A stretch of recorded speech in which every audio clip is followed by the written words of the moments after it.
હવે અનંત જન્મથી આ જીવને પરબ્રહ્મને મેળ થાય છે. કેટલા ભાગ્યશાળી છે, કેટલા ભાગ્યશાળી કહીએ. ક્યાં જીવ, ક્યાં કીડી ને ક્યાં હાથી. હાથી જોશ અહીં તો છે ને, હાથીનો દેશ છે.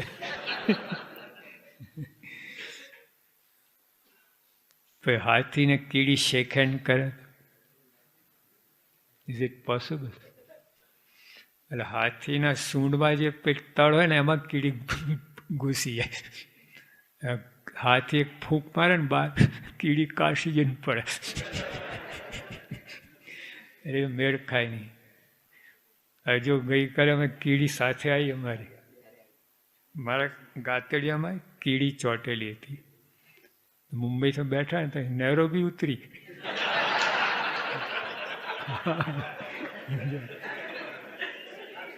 પ્રત્યક્ષ દાખલો. કેવું કે હવે કીડી વિધાઉટ પાસવર્ડ બધું કાંઈ નહીં, ચાલવાનું નહીં, કાંઈ નહીં. હવે જે કેવી રીતે હવે ચાલીને આવી શકે નૈરોબી, ત્યાં અક્ષર ભૂનમાં નીચેથી ઉપર ના જઈ શકે, અહીંયા આવી ગઈ. એટલે આપણે આ જીવ અને પરબ્રહ્મ ભેગા થયા, ઇમ્પોસિબલ, બન્યું જ નથી. ગુણાધન સ્વામી કરોડ કરોડ જન્મ થયા પણ કોઈ આવો જોગ મળ્યો નથી. નીકળ શું કરવા દેહ ધરવો પડે? તો જો આના ઉપર જવાનું તો પછી આ માન ને ઈર્ષા ક્યાં ઊભા રહેવાના થાય? આ ભાવ ગુણને અદેખાય ને કચરો કહેવાય. તો જો આ ટૂંકમાં આ પ્રાપ્તિની વાત સમજ્યા બધું નીકળી જશે. મારે કહેવાનું આટલું છે કે જો આપણે આ શું વસ્તુ મળી છે એ જો હવે બરાબર ખ્યાલ આવી જાય ને, અંતા ઉતરી જાય ને, બહારનું દર્દ બધું ડોસાભાઈ બહારને નહીં, એક તપેલી નહોતી રાંધવા માટેની, અને કેફ કેટલો હતો, અબજોપતિ ના હોય ને, રાજા મહારાજ ચક્રરાજ એવો કેફ હતો, એકદમ નિર્ભય નિશંક. અને મારે કાંઈ કરવાનું છે બાકી જ નથી, આવી રીતે જીવતા હતા. અને આપણે કેટલું બાકી છે ને, આમ છે ને તેમ છે, બધું ઊંચા જ નથી આવતા. એટલે આ સ્વામીની આખી યોગી ગીતા આટલું જ છે બસ. તો આપણું ભાગ્ય જણાવે છે બસ. અને ભાગ્ય જણાય એટલે પછી શું પરિણામ આવે એ અંદર છે. અંદર પ્રમુખ સ્વામી લખી એ વાત કરી આપણે.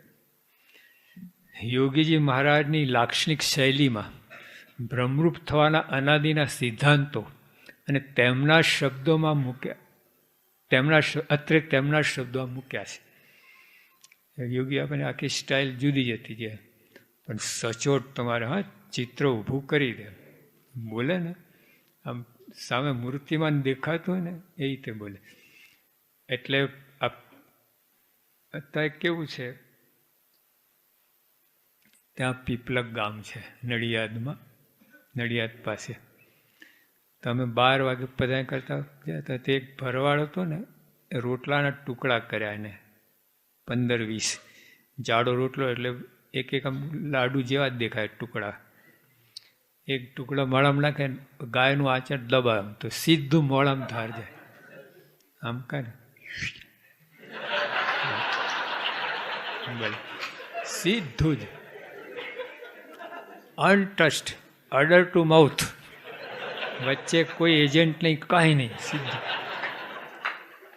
પછી હવે તે મન થયું અને પૂછે એટલે આમાં કયા વિટામિન કયા પ્રોટીન છે? હે એટલે ત્યાં શું પૂછે એ જ ખબર ના પડે, જવાબ તો શાનો આપે? સુખ કેવું આવે?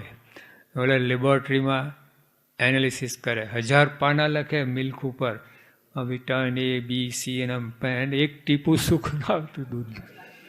શાસ્ત્રકારણ બધા છે આવી દશા છે. યોગી બાપા સનાતન સ્વામી કહ્યું, બાપા સંતના 64 લક્ષણની વાત કરો, કહો કયા કયા? એ ના આવડે, તમે શાસ્ત્રી, તમે કહો. તો સનાતન કહ્યું, તમારામાં છે ને, તમારા ખિસ્સામાં કેટલા પૈસા તમને ખબર ના આવે, તમારો ગુણ છે ખબર ના આવે, એ ના આવડે કે આપણે શાસ્ત્રીમાં જાણી, ભાઈ તમે વાત કરો.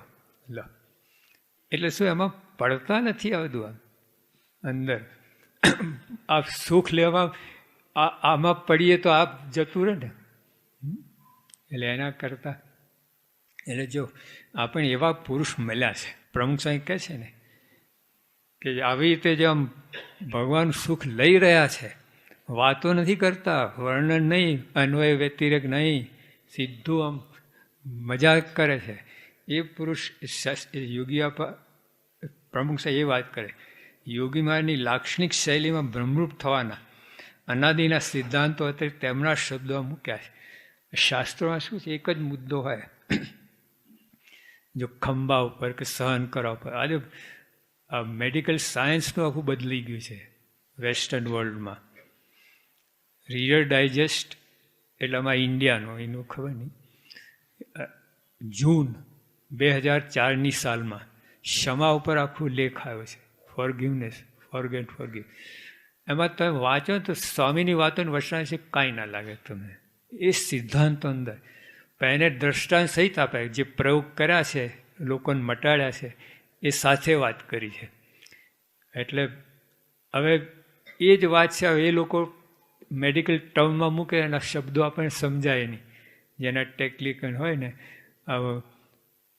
આપણે સાયકોસોમેટિક મેડિસિન, આવું બધું જેના લખ્યા હોય, એમ શાસ્ત્રો આ જ વાત છે.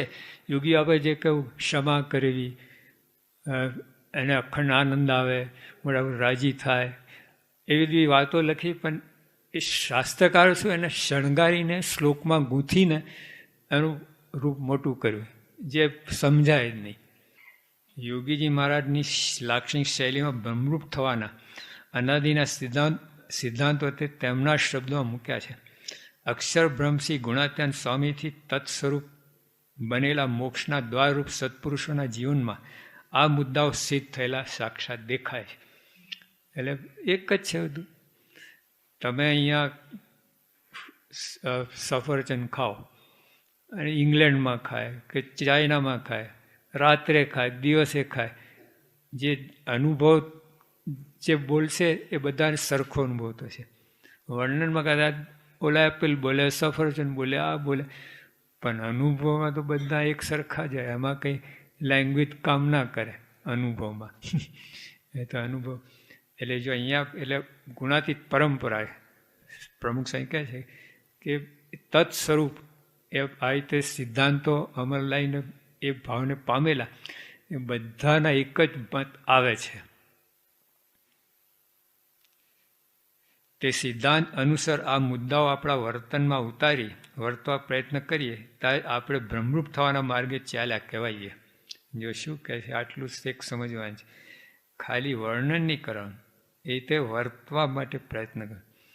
એટલે આપણે વચનાર્થ જે કંઈ હોય આપણે વાંચીએ ને તો એમાં વર્તું છે એવું ભાવથી તમે વાંચો, બહુ ફેર પડશે. આપણે ખાલી એમને નિયમ માટે વાંચી જઈએ છીએ, એમને કંઈક અંદર ઉત્સુકતા, આપણે કુતૂહલતા હોય એવું હોય એટલે આપણે વાંચતા હોઈએ. પણ નહીં, એવું નહીં. આમાં જે આવે છે પહેલાં પરમ સત્ય છે એવું માનવું, આ જે કંઈ છે. અને પછી એમાંથી મારે વર્તું છે એ રીતે સ્વામીની વાતો કોઈ પણ વાંચો તમે, જો તમે બહુ ફેર પડશે, તમને આનંદ આવશે. જેમ અત્યારે કરોડ રૂપિયા કમાવા હોય, અહીંથી ખાલી એમને વાંચતો હોય ને, અને જેને ખરેખર કમાવા છે અને એ વાંચે, કેટલો ફેર પડે. તો જ બધું આત્મસાત કરે, અંદર એક એક કલમ, નાનામાં નાની કલમ ચૂકે નહીં, એને કમાવા છે. ઓલો તો ખાલી માહિતી જાણે, ભાઈ બીજાનો વાત કરશે, ભાઈ આવી રીતે કરોડપતિ થવાય. ઓલો તો થયેલો છે. હા, એ વાત કઈ જુદી વાત છે. એટલે આપણે જ્યારે વાંચીએ ત્યારે આ રીતે વાંચવાનું કે આપણે મારે વર્તું છે, એકાંતિક થવું જ છે, બ્રહ્મરૂપ થવું જ છે, એ તો વાંચીએ ને આપણે, આખી વાત જુદી બને. આશા છે કે દરેક વાંચકો આ મુદ્દાઓને જીવનમાં ઉતારી બ્રહ્મરૂપ થવાના માર્ગે આગળ વધશે તો આ પ્રયત્ન સાર્થક થવો ગણાશે. આમાં યોગી આપા રાજકોટ હતા, પહેલાં ઓપરેશન કરાયેલું સારંગા, પછી ત્યાં મહિનો રહ્યા હતા. તો એક જગજીવનભાઈ છે આપણા અમદાવાદમાં, તો ધામમાં ગયા હમણાં ગયા વર્ષે. 54 વર્ષની ઉંમરે. એટલે એ યોગી બાબાની સેવામાં હતા. પછી મહિનો સેવા કરીને પછી અમદાવાદ જવાના હતા. બાપા એમને લખી આપ્યું પત્ર. ત્યાં પેલા પગથિયા બેસીને બાપા લખવા માંડ્યા. કોઈ આગળ પાછળ વિચાર નહીં, કાંઈ નહીં, બધું આમ સીધી. અને કેવું મુદ્દો આપે, આખું પુસ્તક આખું રચાય એટલું બધું અંદર આવી ગયું. કંઈક સાક્ષાત અનુભવની વાત છે, કલ્પના નહીં. અનુભવ અને કલ્પનામાં બહુ ફેર પડે. કલ્પના તો ગડબડ ગોટાઈ વરે અનુમાનમાં, પણ જે અનુભવ એમાં જરાય ફેર ના પડે. યોગી બાપા એમને આપ્યું આ લખીને. આ એમને કોઈ બહુ સમજ પડી નહીં, એમ રાખી મૂક્યું હતું. અમે આ જોયું એટલે અમે માગી લીધું. પછી અક્ષરભુવનમાં લાયા. પછી એને છપાવવા માટે આપણે એ કર્યું, સુનૃત પહેલાં સૌથી સુનૃત એ નામે એને છપાવ. પણ આવી રીતે એની પ્રાપ્તિ થઈ છે. જો બાપા હવે એટલે એવું નહીં કે બધાને ઉપદેશ આવ્યું, ખાલી એના માટે જ હતું. તો એક જગજીવનભાઈ માટે જ, એમના માટે બાપાએ લખી આપ્યું. પણ કેટલું એટલે મોટા જે સત્ય વસ્તુ હોય એ આગળ વધતી એ થાય, એનું અમલ થાય, બધું થાય. બ્રહ્મ સ્વરૂપ યોગીજી મહારાજનો આશીર્વાદ પત્ર, તારીખ 7/2/64. અમે અક્ષરભુવનમાં આવી ગયા હતા. ત્યાં સંવત 2020ના મહાવતી બીજી નોમ, વાર શુક્રવાર, સવારના 8:30 વાગે. બાપા તિથિઓ સાથે રમતા, બહુ મજા આવે. એ પત્ર જો આટલું જો સવારના 8:30 વાગે આપણે કોઈ લખીએ છીએ, કોઈ અમે પ્રેસી નહીં લખતો હોય, ટાઈમ નહીં લખતો હોય, તારીખ લખે. બાપા ટાઈમ સુધી લખેલા આટલું બધું. જો 7/2/64 એટલે તારીખ આવી ગઈ. પછી સંવત્સરી 2020ના મહાવતી બીજી નોમ, 2 નોમ હશે, બીજી નોમ. પછી વાર શુક્રવાર, પછી સવારના 8:30 વાગે. સાધુ જ્ઞાનજીદાસના ઘણા હેતથી સ્વામિનારાયણ વાંચશો. આ જે કલમો લખી છે તો તેમનું યથાર્થ પાલન કરવું. યથાર્થ યોગી આપા જેવા ન બોલે, આમ પણ બોલે છે એટલે આ એમને ફેંકા ફેંક નથી. આ યથાર્થ કોઈ કહે કે યથાર્થ પાલન કરવું, એની પાસે કેટલું બધું હોય તારે બોલી શકે યથાર્થ પાલન. નહીં તો કહે ભાઈ આ વર્તજો જાઓ. આપણે સંતોને ઘણા પૂછતા કે અમે શું કરવું, કઈ રીતે જીવન, બોલી નાખે. તો પછી એવું નથી કહેતા યથાર્થ કરજો. યોગી આપણે યથાર્થ બોલે છે. હા, કેવા પુરુષ બોલે છે. જો હમણાં વાત કહી ને, શાસ્ત્રીમાં શું કહેતા, યોગી તે હું ને હું તે યોગી. જો સ્વામી ત્યાં નંદા સાહેબના બંગલે હતા અને શાસ્ત્રીમાં આરામમાં હતા. બપોરનો સમય હતો. 2 હરિભક્તો દર્શન કરવા એ પાછા વર્યા. સ્વામી તો સૂઈ ગયા છે એવું બોલ્યા.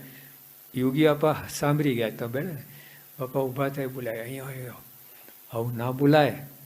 સ્વામી સૂઈ ગયા ના કહેવાય. સ્વામી બીજા બ્રહ્માંડમાં કાર્ય કરવા ગયા છે. કેટલો મહિમાન, કેટલું પરપણું. પોતે યોગી તે હું ને હું તે યોગી કહે, પણ તોય કેટલું પરપણું. હવે જો શાસ્ત્રીમાં આવું બોલ્યા, આવું બીજા માટે બોલ્યા તો પોતે ગુરુ શાસ્ત્રીમાં દબાઈ દે. હા, એવું થઈ જાય. પણ કોઈ નહીં તો જ બોલે ને શાસ્ત્રીમાં, બીજા માટે ના બોલે. આવું જોખમ. જો શેખજીને ઓલી લાકડી આપી, કેટલું જોખમ ઊભું કર્યું સમાધિવાળી. એવું છે. એટલે આપણે આવા યોગી મહારાજ એ વાત કરે છે કે આને યથાર્થ પાલન કરું. હા, લલ્લુભાઈ પેથાભાઈ મફતલાલ નથી આ વાત કરનાર. યથાર્થ શબ્દ બહુ મોટા, આખું આજે એમાં આ જેટલી 7 કલમો બાપાએ લખી છે તો યથાર્થ પાલન કરું. હા, જો આપણે યથાર્થ પાલન કર્યું, યથાર્થ નહીં, પરિણામ નથી આવતું.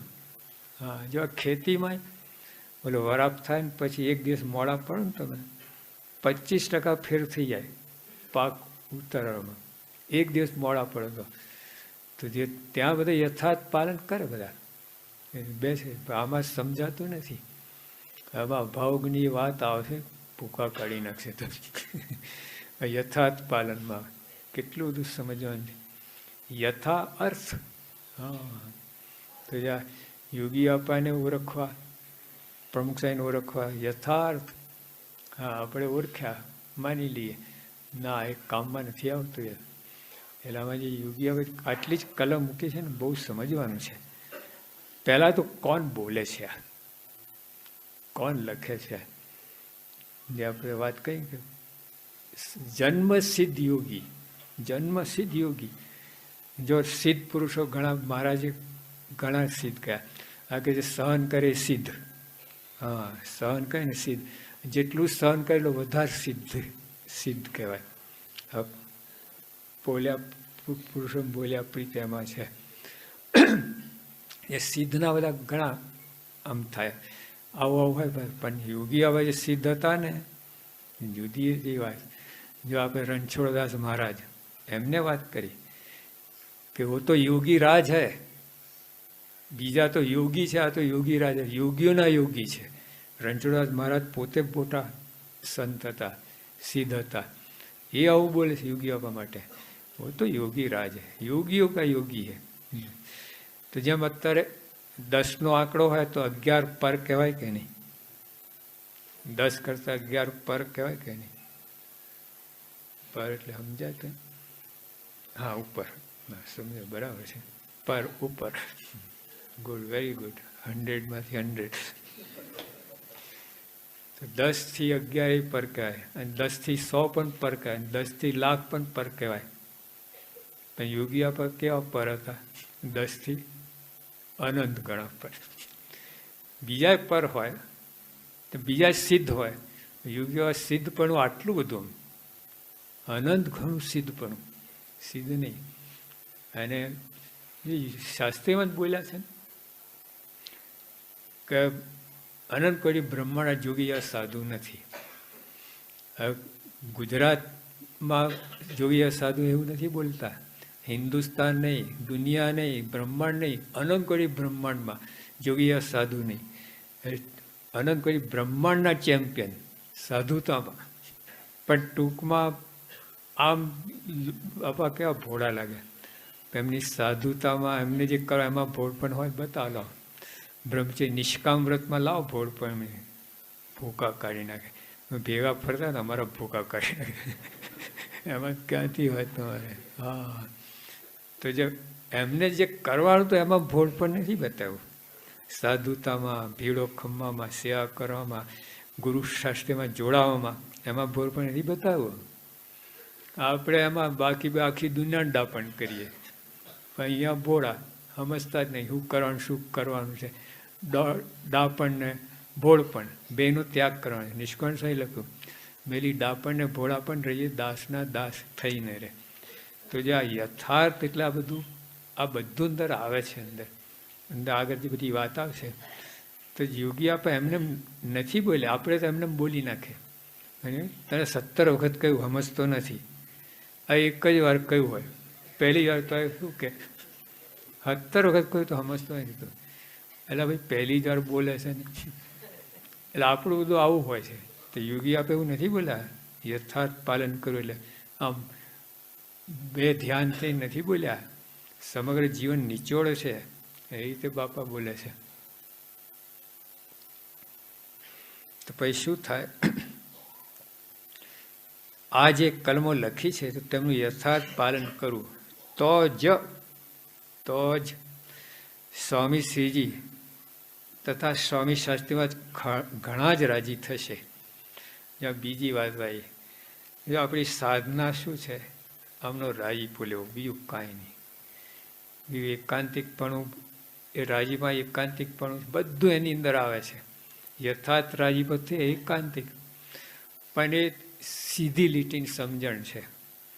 બીજી રીતે તમે કરવા જશો ને, એમનો રાજીપો કેમ થાય એ રીતે વર્તો. બસ સ્વામી તો ઘણા જ રાજી થશે. એમાં જે લખી કલમ યથાર્થ પાલન, એટલે આપણને સ્વામી બતાવે છે. બીજું કાંઈ સત્સંગ કરવાનું નથી. આ મોટા પુરુષનો રાજીપો લો બસ. અને ઘણા પ્રકારના રાજીપો છે. ત્યાં વ્રત ઉપવાસ કરો રાજી થાય, સેવા તો રાજી થાય, નિષ્કામ ધર્મ પાળો રાજી થાય. તેમ રાજી ફેર છે. જો શાસ્ત્રી મહારાજ વડતાલથી બહાર નીકળ્યા, એક સંત પાછળ રહી ગયા હતા. પછી ત્યાં તો એમને ફાઈ ગયું અને ત્યાં ઉપાસનાની વાત કરી શકતા હતા. પછી એમને સ્વામીને કહેવાય, સ્વામી હું અહીં રહીને આ ઉપાસનાની વાત કરું છું, તમે કેવા રાજી? સ્વામી કહે લાખ ગણો, પણ ભાઈ ભેગા એને આ જ કામ કરો તો કરોડ ગણો. જો એક જ વસ્તુમાં કેટલો ફેર. તો એમને વિચાર રોજ 99 લાખની ખોટ, રોજ 99 લાખની ખોટ, પોટલું બહાર નીકળી પડ્યા. ત્યાં તો બધું સાહેબી હતી, જલસા હતા, કોઈ અપમાન નહીં, કાંઈ નહીં, તમે જે કરવું કરો. અને શાસ્ત્રીમાં ભેગા તો રખડવાનું, ખાવાનું ઠેકાણ, કોઈ વાતે ઠેકાણ, ઉપરથી અપમાન, પછી જોખમ, કેટલા બધા બધી પણ. તો એમાં રહીને પણ જો ઉપાસનાની વાત કરો ને તો કરોડ ગણો રાજી. તો જો આપણે આ પકડવાનું છે આ વાત, એમાં જે વાતમાં રાજીપો તો લઈ જ લેવું, રાજીપો છોડવું જ નહીં. આપણે નહીં આમ 5 રૂપિયા આમાં મળતા હોય, 10 રૂપિયા એ લઈ લઈએ છીએ, છોડતા નથી. હા, બધી વાતો લઈ લઈએ. અમે ત્યાં ગયા જમશેદપુર. શાસ્ત્રીમાં જે આ કરોડ ગણા રાજી થતા હોય, લાખ ગણા, એ શું કામ એ વાત ના પકડી? હું કામ બીજામાં હાથ નાખવું ફાલતુ બાબતમાં? આવો રાજીપો લો. એટલે આપણે આવી રીતે રાજીપો, બધી વાતો રાજીપો લેવાનો જ છે, છૂકા નથી. 2 આના મળે, 4 આના મળે, રૂપિયો, શિલિંગ, દશિંગ, જે બધું લેવાનું. હા, જો આપણે ઘણી વાર સંતરાની ચીરીઓ રાખીએ ને તો આવતા જતા એક નાખી દે કે 2 ટીપા વિટામિન અંદર કંઈક તો મળશે ને. નહીં આમ થમતા રસોડામાં જાય એટલે કંઈ મોડામાં દાબીને આવતો જાય, ખાલી આવે જ નહીં. એ લાભ ગણે છે એને. આટલી એક ચીરી સંતાઈ નાખે ને તો લાભ કરશે. તો અહીંયા એવું જ છે, આ રાજીપો લેવતા રહો કરું. એટલે બધી પ્રકાર રાજીપો લેવાનું છે. એમાં પછી રાજીપા ફેર છે અમુક વાર. તો જ્યાં ઉપાસના પ્રવર્તનમાં શાસ્ત્રીમાં ખૂબ ભાર મૂકતા એમ કે આમાં જે તમે મંડી પડો તો બીજાને વાત કરો, જે તમે ઘરે નોકર હોય, આ હોય, એને તો વાત કરો, કેમ ના કહી શકે? અને ખાલી જેસનર બોલતો થાય તો એ કેટલું બધું થઈ જાય. જો આપણે સારંગપુરમાં એક બાઈ છે ને પોતાના બાળકને શીખવાડતી હતી, બેટા બોલ સ્વામિનારાયણ, બોલ સ્વામિનારાયણ, બોલ. મારા ત્યાં નીકળ્યા, મેં કે આવું કોણ કહે? આ એને ઊભા રહ્યા મહારાજ. એટલે બાઈ તો એના લીન હતી. પછી અરે મહારાજ તમે ક્યાંથી? મહારાજ કે શું કરો છો?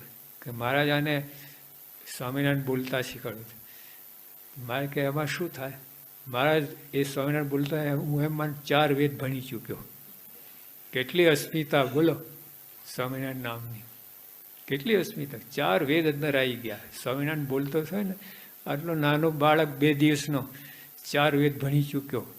હા, તો જો આપણે હોય તો આપણા નોકર થાય ખાલી સ્વામિનારાયણ જસનારાયણ બોલતો થાય તો કેટલું બધું કંઈ શીખવાડો. આ ગુરુ છે, આ બધી વાત કરો ને તો ક્યાં આપણે એને એકાંતિક આટલું કરો ને તો સેવા અને હાલચાલ થઈ શકે, ના થયું નથી. 24 કલાક તો ઘરે રહેતો હોય, ના થાય. ડ્રાઈવર હોય, આ હોય, તે હોય, આપણે શીખ્યા જ નથી. એટલે હવે કરો. હા, કે જો આમાં રાજીપો બહુ છે મોટા પુરુષનો. બીજા સત્સંગ કરાવો, આ કરો ને, આ વાત કરી, જો અંદર આગળ આવશે બધી વાત. યોગી આપા બોલ્યા, એ શાસ્ત્ર તમારી જાહેરાત નહીં કરીએ તો તમારા શિષ્ય નહીં. જો જાહેરાત એટલે આપણે સમજવાની વાત છે. એટલે પહેલાં તો રાજીપો લેવો, બસ, બીજું કાંઈ નહીં. રાજીપો પણ એમાં પ્રકાર છે. જેમ બધી આઈટમ હોય ને, તો A to Z સ્ટોરમાં કોઈ આઈટમ 1 શિલિંગમાં મળે, કોઈ 10 શિલિંગમાં મળે, કોઈ લાખ શિલિંગમાં મળે, બધું હોય ને. આપણે રાજીપો બધી પાસે લેવાના જ છે. એ કોઈ જવા ના દેવું. પણ પછી એમાં આના ઉપર વધારે ભાર આપવો. તમે દુકાનમાં ગ્રાહક આવ્યા હોય, 10 ગ્રાહક સામટા આવી ગયા, પછી એક તમે જાણો કે લાખ રૂપિયાનો માલ લેવાય છે, આ ખાલી 50 શિલિંગ માલ લેવાય, કોના પર વધારે ધ્યાન આપો? કોના પહેલા પર ધ્યાન આપો? બસ તો આમાં રાજીપા એવું જ થવાનું કે જેમાં વધારે રાજીપો થતો હોય એમાં ક્રમ ગોઠવી દો. પહેલાં તો એક બધું રાજીપો લેવાનું છે. એ તે વખતે અત્યારે તપ કરવાની વાત આવી, ચાતુર્માસ એક ટાણા કરવાના આવ્યા તે નહીં, મારે તો ઉપાસનાની વાત સમજી, આ રાજીપો નથી લેવું. ના લે. ઘણા નિયમ લેતા હે ચાતુર, કારેલા નહીં ખાવાનું, આજીવન નિયમ લે. હવે વગર કે તું નિયમ લીધા વગર નથી ખાવાનું. આઈસ્ક્રીમનો નિયમ લે, આઈસ્ક્રીમનો નિયમ લે. મહારાજ પોતે વાત કે અમને જે વસ્તુમાં બહુ ગમે ને એનું ત્યાગ કરીએ તો જ અમને શાંતિ થાય. એટલે આવા નિયમ, એટલે ટૂંકમાં રાજીપો બધી વાતમાં લેવાના છે. ખાલી ઓલું આ રાજીપો માટે બેસી નથી રહેવાનું. જો અત્યારે તમે ઘણા નોકરી નથી મળતી તો જે નોકરીમાં લઈ લેવી અને પછી મોટી શોધતા રહે. પણ મોટી શોધ અને તમે બેસી રહે એ ખોટું કહેવાય. પહેલાં જે હોય લઈ જ લેવાનું તમારે, અને પછી ઓલું શોધતા રહે. એટલે આવી રીતે રાજીપામાં પણ બધો રાજીપો લેવાનું છે. એમાં પછી જ્યાં વધારે તપાસ વાંચતા મનન ચિંતન કરવાનું, પછી એમાં વધારે ભાર આપીને નહીં તો આપણે